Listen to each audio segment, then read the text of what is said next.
Hello friends, आज का हमारा टॉपिक है चरक संहिता है जो उसका द्वितीय अध्याय है अपमार्ग तंडुलीय अध्याय। ठीक है, चैप्टर का नाम क्या है? अपमार्ग तंडुलीय। जैसे आप देखेंगे 3 नंबर श्लोक में कहाँ से ड्रग स्टार्ट हो रही है? अपमार्गस्य बीजानि, अपमार्ग का बीज प्रयोग करने को बोला गया ना यहाँ पे, लेकिन चैप्टर का नाम क्या? अपमार्ग तंडुलीय। तो अपमार्ग तंडुलीय क्या है? निस्तुष्क अंकुर जनन समर्थ बीज। आप लिख सकते हैं इसको, जहाँ चैप्टर स्टार्ट हो रहा है वहां लिख लीजिए निस्तुष अंकुर जनन समर्थ बीज को हम क्या बोलते हैं? अपमार्ग तंडुल। ठीक है, तो ये जो चैप्टर है अपमार्ग तंडुलीय, ये आचार्य चरक ने बताया अंत्य प्रमार्जनार्थ। आप यहीं लिख लीजिए जहाँ चैप्टर स्टार्ट हो रहा है, अंत्य प्रमार्जनार्थ। यानी इसमें जो चीजें बताई जाएंगी उनको आप इंटरनली यूज करते हो, बॉडी के अंदर प्रवेश करके। बाह्य प्रमार्जनार्थ क्या होता है? जैसे आप अभ्यंग आदि में, उद्वर्तन में ऐसे यूज करो, एक्सटर्नल एप्लीकेशन है वो बाह्य होता है। अभ्यंतर में मतलब इंटरनली यूज करोगे मेडिसिन को। तो अपमार्ग तंडुलीय अध्याय यहाँ पे क्या है? जैसे आप हेडिंग देखेंगे पंचकर्मार्थ द्रव्य संग्रह करके लिखा है ना, तो पंचकर्मा में जो ड्रग्स यूज होती हैं उनका यहाँ पे संग्रहण किया गया। सबसे पहले जिनमें शिरोविरेचन जो द्रव्य हैं, मतलब जो नस्य के काम आने वाले हैं, उनके बारे में बात की गई। तो अपमार्गस्य बीजानी आपने हाईलाइट किया और वहीं पे लिख लीजिए बेस्ट इन शिरोविरेचन द्रव्य। अपमार्ग जो है वो शिरोविरेचन द्रव्य में सबसे बेस्ट होता है। फिर उसके आगे पिप्पली है, मरीचानी, विडंगानी, अथ शिग्रूनी लिखा, सरशप तुम्ब्रूणी च अजाजी अदगंजा च पीलू एला हरेणुकम। हरेणु आपको पता है, जो हरेणु है यानी निर्गुंडी है, उसके बीजों को बोला जाता है। सहीजन, ये जो है सहीजन को हम 3 नंबर श्लोक में ना लिखा है, सेकंड लाइन में विडंगन ने अर्थ शिग्रू। शिग्रू मतलब श्वेत मरीच भी बोलते हैं शिग्रू को, उसके बीज जो होंगे। शिग्रू मीन्स श्वेत मरीच, श्वेत मरीच। हरेणुका मीन्स संभालो, निर्गुंडी के बीज। ये डीजी बेस्ड क्वेश्चन है जो पूछे जा सकते हैं। तो यहाँ पे शिरोविरेचन द्रव्यों का सबसे पहले डिस्कस किया गया। यहाँ पे लिख लीजिए 25 द्रव्य हैं जो शिरोविरेचन के यहाँ पे बोले गए हैं। 6 नंबर श्लोक में ये द्रव्य शिरोविरेचन के काम करेंगे। तो नस्य करता क्या है ऐसा? तो गौरवे शीर्ष शूले, गौरवता हो, सिर में शूल हो, पीनस हो, अर्धाव भेद को, कृमि व्याधि अपस्मारे, घ्राण नाशे प्रमोह के, इन व्याधियों को नाश करता है। नेक्स्ट है हमारा 7 नंबर श्लोक में आपने हाईलाइट किया फर्स्ट लाइन में मदनम को। तो मदन, ये यहाँ पे वामक द्रव्य बोले, तो वमन द्रव्य में सबसे श्रेष्ठ मदन फल को बोला। तो मदनम मधुकम निम्बम जी मुतम कृत वेदनम पिपली कुटज इक्ष्वाकु एला धमार्गवाणी च।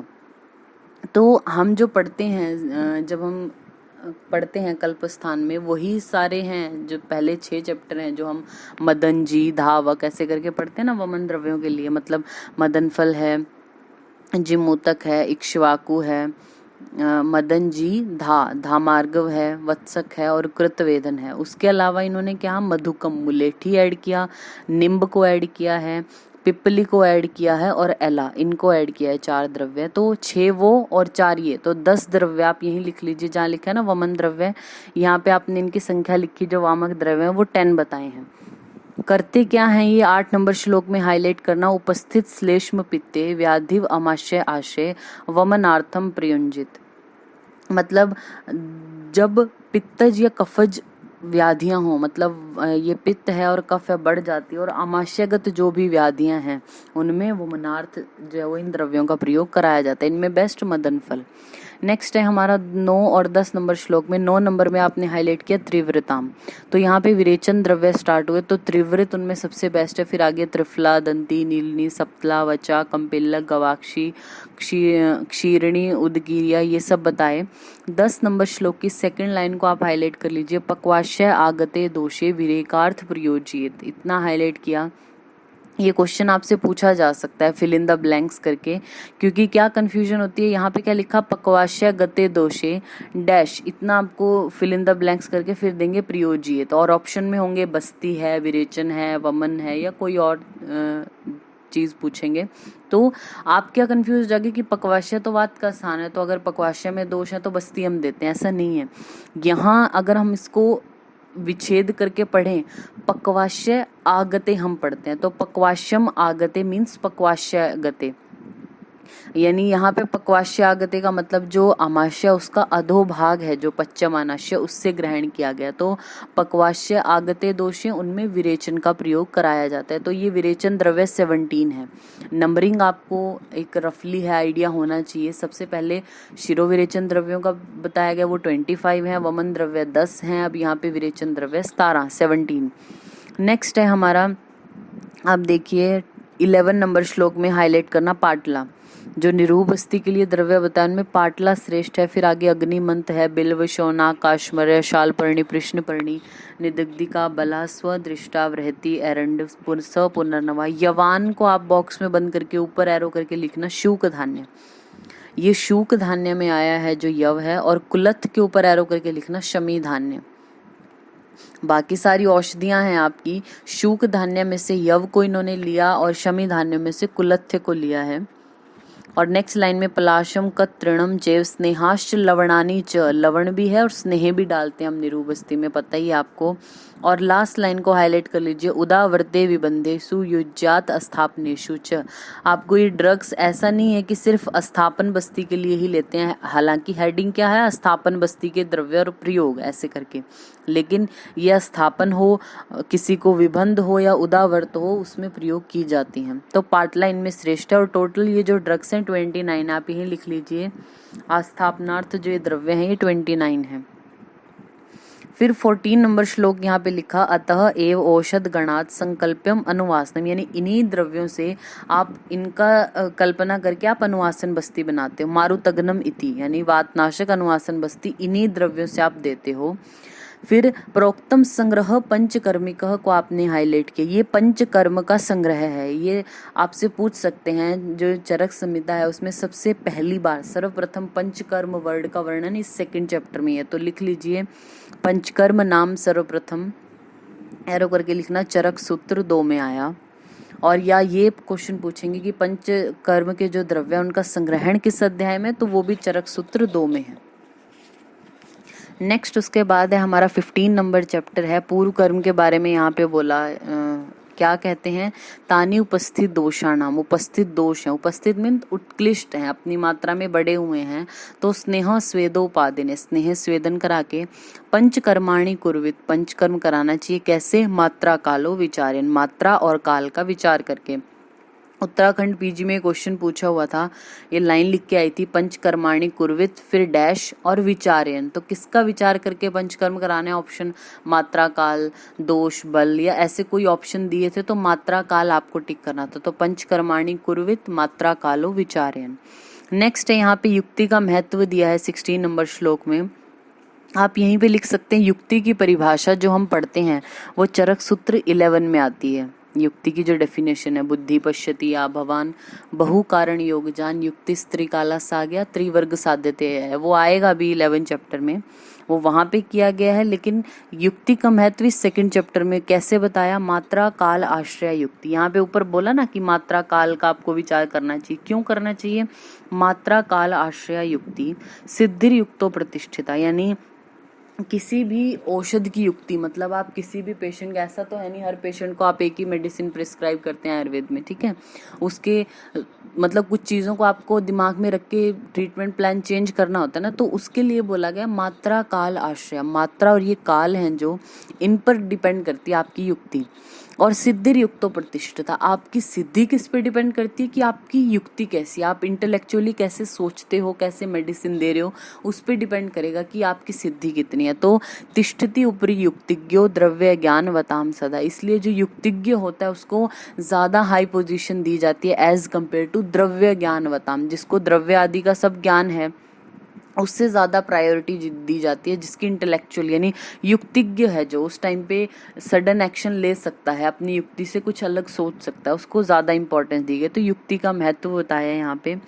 फिर इसके नीचे हमारे आप हेडिंग देखेंगे, 17 नंबर श्लोक की हेडिंग को हाईलाइट कर लीजिए, 28 यवागु का वर्णन। तो सीधा यही क्वेश्चन पूछा जाता है, बिल्कुल सिंपल, कि यवागु कितनी वर्णित हैं, जो सेकेंड अध्याय, तो 28 यवागु हैं। आप यहीं ब्रैकेट में लिखना 6 पेया प्लस 22 यवागु, 6 पेया 22 यवागु, क्योंकि इतना डिटेल में पूछते नहीं है कि वैसे तो सीधा यही आता है 28 यवागु वाला, लेकिन फिर भी बहुत थोड़ा और डिटेल में पूछा जाए। इन 28 में से भी 22 तो यवागु नाम से वर्णित है, लेकिन 6 पेया बताई है इन्होंने, ठीक है। 6 पेया 22 यवागु, बाकी आपको अगर पूछे कि सेकंड चैप्टर में कितनी है तो 28 यवागु ही टिक करना है आपने। फिर राइट पेज पे देखिए 55 नंबर पेज पे थर्ड लाइन में विमर्श की जो लिखी है ना, थर्ड लाइन, यहाँ पे लास्ट में चक्रपाणी, चक्रपाणी ने सूद शास्त्र मतलब आहार पाक कला का वर्णन वहाँ पे किया गया है। तो सूद शास्त्र पे यवागु बनाने के लिए बताया गया। देखिए अन्न पंच गुणे, तो है अन्न जो होता है उसमें 5 गुना जल लेते हैं। यवागु षड गुणे, यवागु अगर आपको बनानी है तो 6 गुना जल। चतुर्दशे मंडे विलेपी तु चतुर्गुणे, 14 गुना जो मंड में और विलेपी में 4 गुना। फिर बताया सिक्त विरहतो मंड, जिसमें सिक्त चावल का बिल्कुल भी नहीं है, वो मंड होता है जो लिक्विड पार्ट है बिल्कुल। पेया सिक्त समन्विता, पेया में थोड़े चावल होते हैं। यवागु बहुसिक्ता, यवागु में चावल बहुत ज्यादा है, मतलब लिक्विड पार्ट उतना नहीं है लेकिन सिक्ता बहुत है चावल। स्याद विलेपी विरल द्रवा, विलेपी में विरल बहुत रेयर होता है द्रव, विलेपी मतलब लपसी जैसा, ऐसा विलेपी विरल द्रवा, ऐसे ये लाइनें आपको पता होनी चाहिए। फिर यहाँ से हमारा 18 नंबर जो श्लोक है यहाँ पे हमारी यवागु स्टार्ट होती हैं जो 28 हैं। आप पेज के टॉप पर लिख दीजिए फर्स्ट यवागु। आपको पता हो सबसे पहली जो यवागु है वो दीपनीय और शूलनाशक यवागु है, और जो अंतिम है 28 नंबर वाली जो यवागु है वो क्षुधानाशक यवागु हमारी बताई गई है। पहली जो यवागु यहाँ पे बताई है हमारी शूलनाशक, उसमें आप हाईलाइट करना पिपली पिपली मूलम चव्य चित्रक नागरे, मीन्स पंचकोल है होते हैं ना ये, तो पंचकोल से सिद्ध जो यवागु है वो हमारी दीपनीय है और शूलग्न होती है, ठीक है। इसमें भी आप देखना सेकेंड लाइन में विमर्श की, चक्रपाणी के मत में यवागु निर्माणार्थ प्रयुक्त होने वाले जो द्रव्य रस प्रधान है, हाईलाइट करना रस प्रधान वर्ड को, जो रस प्रधान है वो आहार के रूप में आप लेते हो, जो वीर्य प्रधान है उनको आप औषध रूप में लेते हो, ठीक है। तो वीर्य, अब ये औषधियों के वीर्य के अकॉर्डिंग भेद बताए। तीक्ष्ण वीर्य औषधियों में हाईलाइट करना एग्जाम्पल्स, शोंठ, शुंठी जो होती है वो तीक्ष्ण वीर्य द्रव्य है। मध्यम वीर्य बिल्व और अग्निमंत है। मृदु वीर्य में आंवला आता है। फिर इसकी मात्रा भी हाईलाइट करना, जो तीक्ष्ण वीर्य द्रव्य है अब वो तीक्ष्ण है तो ऑब्वियस सी बात है उनका थोड़ा कम मात्रा में हम यूज करेंगे, तो तीक्ष्ण वीर्य 1 कर्ष मात्रा में, मध्यम वाले अर्धपल मात्रा में, और मृदु वाले जो होते हैं वो 1 पल मात्रा में आप यूज करते हैं। ये जो यवागु हम यहाँ पे पढ़ेंगे इसमें से क्या है, आपको मतलब एक कोई भी लाइन लिख के आ सकती है। यवागु का क्वेश्चन कैसे आता है कि आपको एक लाइन लिख के आएगी उसके बारे में और पूछेंगे आपसे कि ये कौन सी यवागु है, तो उसको पहचानना है आपने। तो ये जैसे फर्स्ट में आपने क्या याद रख लिया कि जो पंचकोल वाली आएगी वो हमारी दीपनी और शूलग्नी यवागु है। फिर 19 नंबर श्लोक में देखना आप, ददिद्य बिल्व चांगेरी तक्र दाड़िम साधिता, यानी कपिथ्य है, ददिद यानी कपिथ्य को बोलते हैं, बिल्व है, चांगेरी है, तो ये पाचन का काम करेगी, और बिल्व तो संग्राही होता ही है मतलब रोकने का काम करेगा, तो पाचनी और ग्राहिणी यवागु है हमारी कौन सी, ये ददिद्य बिल्व चांगेरी वाली। फिर लास्ट वर्ड इसके 2 हाईलाइट करना, बॉक्स में बंद करके हाईलाइट करना 19 नंबर श्लोक में, सवाते पंचमूल्य की, ये अलग यवागु है। सवाते मतलब वात अगर है तो पंचमूल से सिद्ध आपको यवागु देनी चाहिए। सवात मतलब वातिक अतिसार की यहाँ पे बात की गई है। सवाते पंचमूल की आपने हाईलाइट किया, चाहो तो हिंदी में इसको हाईलाइट कर लो सेकेंड लाइन में। पंचमूल यानी लघु पंचमूल की बात करें, लघु पंचमूल के क्वात से सिद्ध जो पेय है वो वातज अतिसार में यूजफुल है। BHU 2017 में ऐसा क्वेश्चन आया था। नेक्स्ट है हमारा इसी पेज पे बॉटम में देखना, शाल पर्णी बला बिल्वे प्रश्न पर्णी च साधिता। देखिए शाल का पहला वर्ड क्या है, श, फिर थोड़ा सा आगे जाके प्रश्न पर्णी भी लिखा है, तो श और प, तो ये पित्त और श्लेष्म इसमें यूज होती है। प्रश्न पर्णी मतलब पित्तज, शाल पर्णी मतलब श्लेष्म, तो पित्त श्लेष्म अतिसार में ये यवागु यूज की जाती है। आप इसको हाईलाइट कर सकते हैं, शा वर्ड और प्रश्न पर्णी का प, ठीक है, और लास्ट वर्ड है पित्त श्लेष्म अतिसार नाशक। नेक्स्ट है हमारा 21 नंबर श्लोक में देखिए हाईलाइट करना इसमें फर्स्ट लाइन को, पयस्य अर्धुद के छांगे ही बेर उत्पल नागरे पेया रक्त अतिसार अग्न। रक्तज अतिसार नाशक कौन सी है हमारी पेया यहाँ पे बोली, पयस्य और दूध के, दूध जो होता है ना, दूध में आधा जल आपने डाल लिया, किसके दूध में, छागे, जो बकरी का दूध होता है उसमें आधा जल डाल लिया और उसमें हीबेर आदि को सिद्ध कर लिया, तो रक्त अतिसार नाशक है। नेक्स्ट है हमारा आम अतिसार और मूत्र कृच्छ वाली बताई है यहाँ पे 22 नंबर श्लोक में। इसमें देखना आप क्या लिखा है, दद्याद अतिविषा, अतिविषा का मतलब अंडरलाइन करना और आम अतिसार में तो अतिविषा वाली, आम अतिसार वाली आपको पहचानना है एक्चुअली, ठीक है। फिर सेकंड लाइन में देखना क्या लिखा है, स्वदृष्टा कंटकारिभ्याम मूत्र कृच्छे सफाणितम, इसको आप हाईलाइट कर सकते हैं पूरी को। तो मूत्र कृच्छ, स्वदृष्टा मीन्स गोक्षुर, गोक्षुर तो वैसे भी हमारा डायूरेटिक है, तो वो क्या काम करेगा, मूत्र कृच्छ में हेल्पफुल है, इसलिए आप याद रख सकते हैं इसको। नेक्स्ट है 23 में आप पहला वर्ड हाईलाइट करना, विडंग। विडंग आपको पता है कृमिग्न होता है, अच्छा, तो कृमिग्न इवागु विडंग से स्टार्ट होती है, तो विडंग पिपली मूलम शिग्रु मरीचेन च तक्र सिद्धा यवागु शात कृमिग्नि सुवर्चिका। अब देखिए क्या होता है ना, कई बार आपको विडंग से स्टार्ट करके ना भी दे, मतलब ये सेकंड वाली लाइन दे दे, तक्र सिद्धा यवागु शात डैश और सुवर्चिका, तो सुवर्चिका मीन्स सर्जिक क्षार है, तीक्ष्ण होता है, तो कृमियों को निकालने का काम करेगा। तो लास्ट वर्ड भी आपको याद हो कि सुवर्चिका वाली यानी तीक्ष्ण द्रव्य वाली कृमि को निकालने के लिए, और विडंग से, तो कृमिग्नि इससे आपको आ जाएगा। नेक्स्ट है हमारी 24 में मृद्विका को हाईलाइट करना। मृद्विका फलों में श्रेष्ठ होता है हमारा द्राक्ष है, मृद्विका बोलो, तो ये प्यास बुझाने वाला काम करता है, तो मृद्विका सारिवा लाजा पिपली मधु नागरे पिपासाग्नि। ये जो आगे लिखा है इसको हाईलाइट करना, विष अग्नि च सोमराजी विपाचिता, सोम बाकुची तो वैसे भी अच्छी है, तो विषग्नि अवागु कौन सी है, जो सोमराजी, बाकुची से सिद्ध करके आप देते हो, विषग्नि च सोमराजी विपाचिता आपने हाईलाइट किया।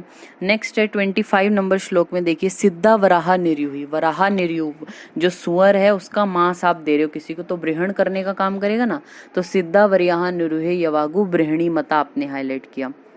फिर देखिए नेक्स्ट लाइन में, गवेदुका नाम भ्रष्टा नाम, गवेदुक जो अन्न होते हैं, ठीक है, उनको क्या करके भून के आप दे रहे हो, किसके साथ, समाक्षिका, मधु के साथ। मधु तो वैसे भी कर्षण करने का काम करता है, तो कृष्टा करने वाली या कर्षण करने वाली अवगु कौन सी, गवेदुका नाम भ्रष्टा नाम कर्षणी य समाक्षिका। फिर नेक्स्ट है हमारी 26 में, एक्चुअली क्या है, एक बारी तो आपको थोड़ा सा लगेगा, लेकिन बार बार जैसे इस चैप्टर को आप 2-3 बार एक बार पढ़ लोगे ना, तो आपको सारी ही लाइनें इसकी मोस्टली याद हो जाएंगी, ठीक है। 26 में देखिए क्या लिखा है, सर्पिष्मति, सर्पी यानी घी है, तो घी क्या स्नेहन का काम करता है, सर्पिष्मति बहुतिला, तिल भी है, तिल में भी तेल है, तेल निकलता है ना तिल से, तो भी वो स्नेहन करेगा। और लवणान्विता, लवण का जो गुण होता है हमारा स्निग्ध गुण वाला होता है, मतलब रुक्ष नहीं है लवण, तो लवण वाली जो लवण युक्त है वो भी स्नेहनी होती है हमारी, ये लवणान्विता करके भी अलग से आपको पूछ सकते हैं कि लवण युक्त जो यवागु है वो कौन सी है हमारी, तो सर्पिष्मति बहुतिला स्नेहनी लवणान्विता। फिर नेक्स्ट लाइन में देखना, कुश आम्लक निर्यूहे शामक आदि, ये शामक क्या है, रुक्षण करने वाले होते हैं। नेक्स्ट है 27 में देखना आप, दशमूली श्रिता को आपने हाईलाइट किया, मतलब दशमूल से जो सिद्ध की हुई है वो क्या करेगी, का शिक्का श्वास कफापहा, यानी ये जो श्वास रिलेटेड प्रॉब्लम है आपको, श्वास हो, काश हो, कफ बन रहा हो, हिक्का है, तो दशमूल से सिद्ध आप देते हो, ये आरपीएससी में आया था 2011 में क्वेश्चन। फिर है इसमें सेकंड लाइन में, यम के मदिरा सिद्धा, जो यमक होते हैं उनसे सिद्ध की गई है, और मदिरा से सिद्ध की हुई पक्वाश्य रुजा पहा आपने हाईलाइट की। मदिरा तो वैसे भी मतलब याद करने का क्या है, मदिरा क्या करेगी, रुजा को कम करने का काम करेगी ताकि आपको पेन फील ना हो, तो वो भी पक्वाश्य रुजा पहा बोली, यम के मदिरा सिद्धा पक्वाश्य रुजा पहा। नेक्स्ट है हमारी यहाँ पे बोली है 28 में, सारक या रेचक या ग्राही यवागु दो, तो शाक मासे तिले माशे सिद्धा वर्चो निरस्यत, यानी रेचन करने वाली होती है, शाक खाओ आप, मांस खाओ, तिल माश ये सब खाते हैं, तो रेचन करने का काम करती है। फिर संग्राही, रोकने का काम कौन करेगी, जम्बू, जम्बू वैसे भी संग्राही होता है, वातला नाम श्रेष्ठ है, तो जम्बू। आम्र अस्ति ददिद्य अम्ल बिल्वे, बिल्वे भी संग्राही होता है, तो ये संग्राहिणी मता आपने हाईलाइट किया। नेक्स्ट इज 29 नंबर श्लोक में देखिए हाईलाइट करना, क्षार चित्रक हिंगू अम्लवेत, क्षार भी तीक्ष्ण है, चित्रक भी, हिंगू भी, अम्लवेतस तो ये भेदन का काम करते हैं। नेक्स्ट लाइन में देखना, अभ्या पिपली मूल विश्व वार्ता अनुलोमनी, अनुलोमन करने वाली कौन, अभ्या, हरित की अनुलोमन करती है, तो जो हरित की अभ्या से स्टार्ट हो रही है तो वो अनुलोमनी अवागु हो गई। नेक्स्ट है 30 नंबर श्लोक, बहुत इंपॉर्टेंट है, फर्स्ट लाइन में हाईलाइट करना, तक्र सिद्धा यवागु स्यात् घृत व्यापत नाशिनी। तक्र से सिद्ध जो यवागु है वो घृत व्यापत नाशनी, घृत के सेवन से जो व्यापतियां जो कॉम्प्लिकेशन हुई हैं उसको ठीक करने वाली ये बताई जाती है हमारी, ठीक है। तो अगर आपको ये लाइन आती है तक्र सिद्धा यवागु स्यात् और आगे फिल इन द ब्लैंक्स और आपको सिंगल सिंगल टिक करना हो तो घृत व्यापत नाशनी है। अब आप एक बार 23 नंबर श्लोक में भी देखिए, 23 नंबर श्लोक पीछे जो दिया ना सेकंड लाइन में, तक्र सिद्धा यवागु स्यात्, उसमें भी ये लाइन एज इट इज है, तक्र से सिद्ध करके देते हैं। लेकिन अगर सुवर्चिका आपको लिखा गया तक्र सिद्धा यवागु स्यात् डैश फिर सुवर्चिका लिख दिया तो वहां पे एक रिमिग्न हो जाएगा। और अगर आपको आता है तक्र सिद्धा यवागु स्यात् तो घृत व्यापत नाशनी है हमारी। फिर नेक्स्ट तेल व्यापत के लिए देखिए क्या बोला, तेल व्याप्ति शस्ताशात तक्र पिण्याक साधिता। तो पिण्याक मतलब तिल की खली, जब तिल से आपने तेल निकाल लिया तो खली बच जाती है लास्ट में, तो तेल व्यापद वाली कौन सी, तक्र पिण्याक साधिता। तक्र उसमें भी यूज हो रही है लेकिन पिण्याक से सिद्ध। नेक्स्ट है हमारा 31 में देखिए, यहाँ पे बोला गव्य मास रसे सा अम्ला विषम ज्वर नाशनी। आप आगे चैप्टर्स में पढ़ेंगे जो गव्य मास होता है वो विषम ज्वर में अच्छा होता है, तो विषम ज्वर नाशनी गाय के जो मांस है उससे सिद्ध करके जो देते हैं। फिर कंठ्याम यवानाम यम के, यव ऐसे बोलते हैं ना गले में जैसे यव शूक भर दी हो ऐसा, तो कंठ, कंठ यवागु किसको बोला, यव, यव है जो ये उनमें उनको यमक में सिद्ध करके जो इस तरीके से दे रहे, ऐसे याद रख सकते हैं आप इसको। फिर है 32 नंबर श्लोक में क्या बोला, ताम्रचूड़ रसे सिद्धा। ताम्रचूड़ जो कुक्कुट होता है, मुर्गा है, उसके मांस रस से जो बनाई जाती है, तो रेतो मार्ग रुजापा, वो वैसे भी वृश्य ही है कुक्कुट मांस जो है, तो ताम्रचूड़ रसे सिद्धा रेतो मार्ग रुजापा। फिर है हमारी 32 में स माश विदला, माश भी हमारी वृश्य होती है, तो माश युक्त जो भी है और घृत और क्षीर दोनों सब मिले हुए हैं तो वाजीकरण का काम करती है वृश्य। 33 में देखना उपोदिका दधिभ्याम, उपोदिक क्या होता है हमारा, मदनाशक होता है, विषनाशक भी और मदनाशक भी, पोई का शाक जिसको हम बोलते हैं, तो उपोदिका दधिभ्याम सिद्धा मद विनाशनी। फिर लास्ट है हमारी क्षुधा निहन्याद, भूख को नाश करने वाली कौन, अपामार्ग क्षीर गोधा रसे सिद्धा। तो ये फर्स्ट और लास्ट तो आपको पता हो, पहली हमारी दीपनीय और शुलग्नि थी और अंतिम हमारी क्षुधा को नाश करने वाली यवागु यहाँ पे बताई गई है। इनको क्या है, टेंशन इनकी इतनी ज्यादा नहीं लेनी है, 28 यवागु हैं, ऐसा नहीं है एक बारी में आपको सारी याद हो जाती है, रिपीटेडली उनको पढ़ना पड़ेगा तो इजिली याद हो जाती हैं। इसमें देखिए आप अब यहाँ पे तत्र श्लोका करके लिखा, अष्टविंशति इति एका, यानी 28 यवागुओं का यहाँ पे वर्णन किया गया है। फिर लास्ट श्लोक है जो यहाँ पे एंड हो रहा है चैप्टर, स्मृतिमान हेतु युक्तिज्ञो जित आत्मा प्रतिपत्तिमान विषग औषधि संयोग चिकित्सा कर तुम हरती, यानी जिसको इन सब चीजों का पता हो, मतलब जिसकी स्मृति भी है, हेतुओं को अच्छे से जानता है, युक्ति को अच्छे से जानता है, जित आत्मा है, प्रतिपत्तिमान है, मतलब टाइम के अकॉर्डिंग जल्दी डिसीजन ले पाए, क्या इमरजेंसी उसके अकॉर्डिंग अगर जो डिसीजन ले पाए वही क्या करता है, चिकित्सा करने के योग्य है, ऐसा चिकित्सक बोला। तो ये 28 यवागु हैं जिनमें से या तो नंबरिंग बेस्ड क्वेश्चन आते हैं कि यवागु हैं कितनी, फिर या जो शुरू का पोर्शन था कि पंचकर्म द्रव्यों की जो संग्रहण है, कितने शिरोविरेचन के द्रव्य कितने, उनमें कौन सा श्रेष्ठ है, वमन में कौन से कितने द्रव्य, उनमें कौन सा श्रेष्ठ, वो आता है, या फिर यवागु वाले से क्वेश्चन आता है यहाँ पे।